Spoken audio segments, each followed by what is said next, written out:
O presidente Lula tem reunião marcada amanhã com o ministro da Defesa, José Múcio. O assunto é quentíssimo. Vão examinar a inclusão das aposentadorias militares, sistema de pensão dos militares, no pretendido corte de gastos do governo. Até aqui, a pasta, os militares pertencem à pasta da Defesa, ficou fora de outros bloqueios no orçamento. A reportagem de Gabriela Prado. Os militares entraram na mira dos cortes de gastos depois de um pedido pessoal do presidente Lula. A maior despesa no ministério é a previdência dos militares.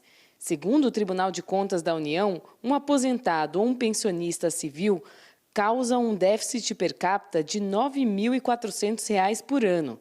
Já cada militar representa um déficit de R$ 159 mil.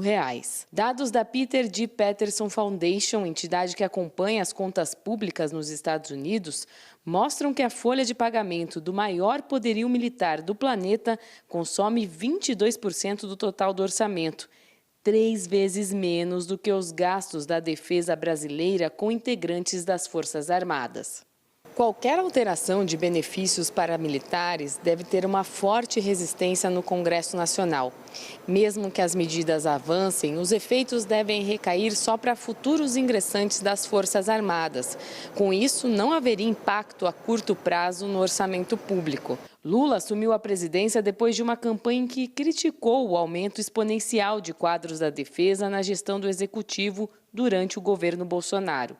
Os ataques de 8 de janeiro em Brasília aumentaram a desconfiança na relação entre Lula e os militares. Desde então, o Exército perdeu espaço no comando da segurança de Lula. Ainda assim, o ministro da Defesa, José Múcio, se consolidou como uma ponte importante do governo com as Forças Armadas em busca de pacificar as tensões. O ministro conseguiu até aqui afastar a defesa dos contingenciamentos do governo, alegando já ter um orçamento defasado, mesmo sendo o 5º maior da esplanada. Para justificar os gastos, o Exército alega que todos os militares ativos ou da reserva contribuem para a pensão até a morte, ao contrário do regime geral, e que o sistema de proteção social das Forças Armadas não conta com as receitas de contribuição patronal. Nós temos alguns números, o relatório do TCU embasa em boa medida esse impulso político do governo de lidar com as modalidades de previdência dos militares. Esse estudo traz à tona a aposentadoria dos militares como a segunda pior na proporção entre receitas e despesas. Confira os números do TCU. O TCU sustenta, o fundo que sustenta aposentadorias e pensões dos militares, esse fundo teve um déficit de 49,7 bilhões de reais em 2023, números do TCU. O mesmo relatório indica que as receitas da Previdência Militar, elas bancam apenas 15% dos gastos com os benefícios. É isso que foi chamado pelo TCU de segundo pior regime na relação entre o volume de receitas e despesas. Caio, é uma discussão que vem de longo tempo. Vários governos brasileiros fracassaram redondamente, inclusive o do Bolsonaro, de tratar dessa questão da aposentadoria dos militares de forma estruturante. Os militares alegam pelo lado deles que é uma carreira mal paga, de fato é, há outros números mostrando exatamente isso. A comparação de cargos semelhantes é desfavorável aos militares e que a carreira deles leva um tempão do salário mais baixo, da remuneração mais baixa para a mais alta, quando o indivíduo já não tem tempo de formar um patrimônio. O governo está querendo resolver isso como? Bom, atacando justamente a Previdência. Tem uma questão ideológica muito forte aí, né, William? É uma relação complicada, que foi atenuada, mas que essa questão orçamentária é um fator de constante reclamação. Já era com os projetos estruturantes de cada uma das forças, né? O submarino da Marinha, os caças da FAB, enfim, tem a própria questão dos tanques, né, de Israel, que o Celso Amorim vetou a compra, então já tinha uma dificuldade colocada. O Ministério da Defesa encaminhou o ano passado a PEC 55, está parada no Senado, não tem nem relator. Ela está parada, que ela prevê a ampliação de gastos de investimentos militares de 1,1% do PIB hoje para 2%, seguindo o mundo. Bem, mas aí é defesa, não é previdência. Sim, sim. Nessa questão da previdência, tem uma questão claramente ideológica de uma indisposição desde a posse do Lula, do Partido dos Trabalhadores e do entorno do Lula e de parte relevante e majoritária do Partido dos Trabalhadores contra as Forças Armadas, potencializada pelo 8 de janeiro. E aí, em um debate que há 2 semanas está sendo focado em áreas sociais, em um dado momento alguém, muito provavelmente o presidente Lula, levantou o dedo e fez exatamente essa pergunta. E os militares, quem mais pode contribuir? Porque o Lula não quer sair desse ajuste fiscal, desse pacote fiscal, apenas cortando de educação, de saúde, do desenvolvimento social do Ministério do Trabalho. Ele pretende ali ampliar o escopo. Isso pegou muito mal nas forças. Tá isso. William, toda vez que a gente discute Previdência no Brasil, foi assim na discussão da reforma da Previdência, né? Há uma luta para garantir direitos, por exemplo, como a aposentadoria integral, que é insustentável, né? Você não pode aposentar com o último salário integralmente, você tem que aposentar minimamente com uma média que representa aquilo com que você contribuiu ao longo da sua vida. Uma ideia um pouco torta de que você tem que garantir uma renda melhor para quando a pessoa para de produzir, ela deixa de ser ativa. É assim com os militares, é assim com os professores, por exemplo, né? Isso não vale para a costureira, não vale para o motorista de caminhão de ônibus, não vale para a maioria dos trabalhadores no Brasil. Então, a gente ter consciência de que a carreira militar no Brasil paga mal é um problema que o Brasil vai precisar enfrentar. Quase 80% do orçamento da defesa vai para a folha de pagamento, para ativo, para inativo e para pensionista. Então, esse é um problema de estruturar a carreira e de pagar bem aquele que presta o melhor serviço público. Isso é uma coisa. A outra coisa é a sustentabilidade do sistema da Previdência.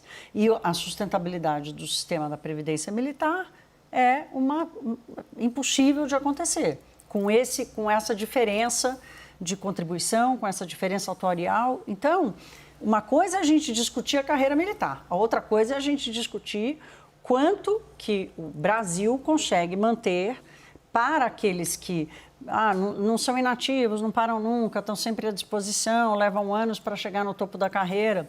Ok, mas é insustentável, né? Então, o debate tem que ser objetivo. Ele não pode abrir mão, os militares não devem, e o governo também não deve, abrir mão de discutir como melhorar a carreira. A mesma coisa com os professores. Eu não quero que garanta a melhor aposentadoria para os professores, eu quero que garanta os melhores salários. Essa ideia de que chega tão tarde no topo da carreira, que não dá tempo mais de formar um patrimônio, poupança, né? Uma poupança, vale também para os professores, né? Então, a discussão tem que ser a melhor qualidade, a melhor reconhecimento, a melhor remuneração para quando eles estão na ativa, exatamente para formar poupança, e não quando param de trabalhar. Daniel está me pedindo a palavra. Acho que tem um ponto aqui que a gente está esquecendo. Nada é proibido de ser discutido, tudo pode ser discutido. A questão é como, é o jeito de se discutir. E o que me parece que pegou hoje, eu me dediquei a ouvir alguns oficiais de alto escalão das 3 Forças Armadas hoje, tenho certeza que o Caio fez isso também, é que há 72 horas não se falava absolutamente do assunto. Então, o fato de ter entrado na surdina, a expressão que eu usei no pacote que se discute, de ter sido uma negociação tão afobada e de afogadilho, sendo que 3, 4 meses atrás o ministro da Defesa disse aos comandantes militares: podem esquecer porque o governo Lula não tratará do assunto. Eu acho que, acima de tudo, é isso que pega. Porque se a gente estivesse fazendo uma discussão aqui em que, ok, vamos discutir a previdência dos militares, ou o sistema de proteção social, como eles dizem, pouco importa, mas a gente vai discutir aqui super salários. E aí, quando você tem um PL de super salários tramitando no Congresso, William, tem 32 exceções. O que é exceção ali é verba remuneratória de diplomatas que estão no exterior e que ganham muito. É indenização por uso de veículos próprios de funcionários públicos. Tudo isso vai poder ser remunerado ainda acima do teto. Então é isso que pega, é juiz ser punido por algum crime que aconteceu, por algum mal feito, e ter aposentadoria compulsória. Então, se você não discute nada disso, aí fica difícil você apresentar essa conta para os militares. A expressão que eu vi falou, olha, estão vendo o final do filme, é como alguém que entra no cinema no final do filme e esqueceu de ver o fim, o começo e o meio, porque o começo e o meio é feio, é gente trabalhando sem hora extra, sem FGTS, sem 13º salário, sendo obrigado a mudar para muitas localidades. Então, assim, você vai ver o final do filme, aí tem que pegar também a próxima sessão para ver o começo novamente. E tem uma questão de dano político também, né? O dano político com os militares, ele acaba sendo menor do que, por exemplo, mexer nas tais revisões tributárias, aqueles 500 bilhões de reais que a Fazenda sempre coloca. Que essas revisões... ou mexer, por exemplo, com a remuneração das polícias. Sim, exatamente. O custo político de você mexer com as Forças Armadas, custo político mesmo do dia a dia ali de Brasília, é muito menor. Forças Armadas não tem bancada, policiais militares têm, uma bancada forte. Agora, é a classe média como nós aqui, como nós dessa bancada que recebemos restituição do imposto de renda por despesa com saúde e educação. Então, se tudo isso estiver sendo discutido, ótimo. Não estou dizendo que os militares não têm que ser discutidos. O problema é que causa um baita constrangimento aqui no meio militar, que já tem uma certa aversão ao governo Lula e aos governos do PT, quando eles passam a ser as vítimas preferenciais de um corte.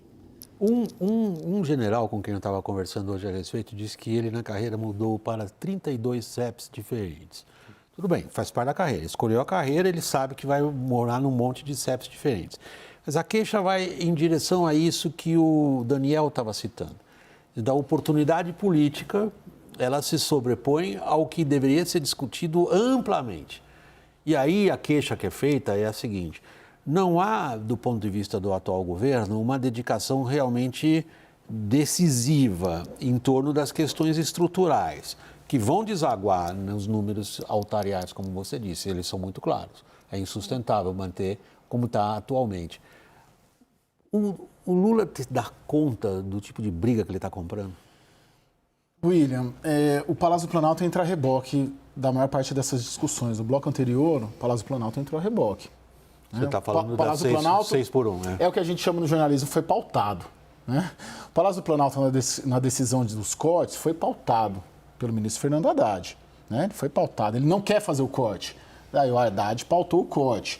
A discussão anterior, a Érica Hilton pautou o debate. O Palácio do Planalto não queria este debate. Então ele acaba entrando a reboque nessa discussão do corte, uma discussão de 3 semanas, em que ele faz um cálculo político de que, para afetar o andar de baixo, como ele gosta de falar, ele precisa, de alguma maneira, equilibrar com dano político preferencial a um adversário, vamos dizer assim, historicamente, meu no caso dele, do PT e do Palácio do Planalto e do governo Lula. E esses adversários mais fáceis de serem punidos e equilibrados com cortes sociais são os militares. Eu quero só fazer assim, para terminar, William, para terminar mesmo, que assim, o problema da Previdência no Brasil é dos militares, mas é também do sistema da Previdência, ele está sendo rapidamente agravado e o benefício da reforma está sendo rapidamente consumido por causa do reajuste real do salário mínimo, né? Que isso também está em debate para tentar limitar. Isso. Foi bom você lembrar isso nesse ponto. Porque, assim, também não adianta agora dizer, olha, os militares que têm uma questão atuarial ruim. Não, espera um pouquinho, o problema está agravando e muito, o Brasil está envelhecendo,